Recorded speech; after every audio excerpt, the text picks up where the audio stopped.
As we were walking through to go to that vote, chatting as we went, there's a lot of commotion. I looked around, police had the guns raised, actually pointing in the direction of the attacker, and we heard 3 shots, I think, perhaps 4, ring out, bam, bam, bam, and immediately you know you're in a situation which is not just, you know, a protester's climbed over the fence or something like that.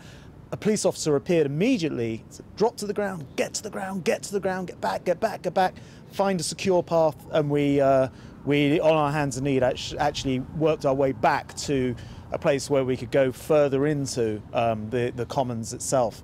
And at that point, I also realised that the vote was still ongoing, but now colleagues were stopped in their tracks from getting to the Commons chamber.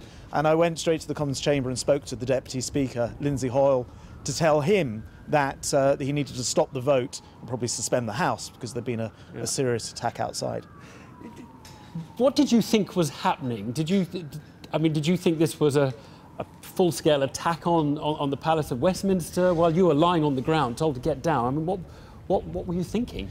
Well, you know, as with all these things, when you're actually in the moment, you're trying to sort of work out what's going on, how serious it is, trying to, you know, get out of the way as fast as possible. As it happens, as a minister, I went to Mogadishu and I had security training for that event. Never used it in Mogadishu. It was all fine whilst I was there. I never thought I'd first get to experience and you know, use that in Westminster, but it did give me a sense of what you want to do is get out of the way as fast as possible. Obviously, you've no idea whether there's going to be a follow-up or there are other people involved or what have you.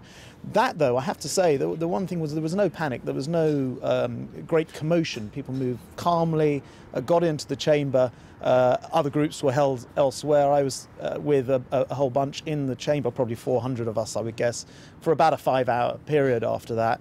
You know, it was the Commons at its best, with people trying to help each other out. But I do just want to say that this police officer, Keith Palmer, who we all knew from the entrance gate and will have said good morning to or whatever, and your thoughts go out to him and to the 3 other members of the public who were murdered in this completely pointless, totally pointless attack today. And after those attacks, there were attempts actually to resuscitate both the attacker and Keith Palmer, and indeed it was your colleague Tobias Ellwood who was making the efforts to resuscitate Keith Palmer. Yeah, absolutely. He was a fellow Foreign Office minister of mine, and somebody who has experienced terrorism in his family before, with his brother killed in an attack.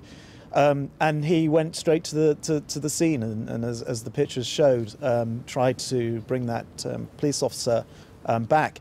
But I mean, it's just an extraordinary day in Parliament. I think the absolute key is, as the Prime Minister said, you know, tomorrow we will sit again, and the pointlessness of attack like this, I think, will be crystal clear. It doesn't change this 1,000-year-old mother of all parliaments behind us to have another attack. It's happened before, I guess nearly 40 years ago now, with Airy Neve, almost in the same location, just underneath that location, actually in the car park on that occasion. It won't change our desire to have a parliament that the public can access, that our constituents can come and see us in, and actually represents the best of the world's democracy. Grant Shapps, thank you very much. Thanks for your words. Thank you very much.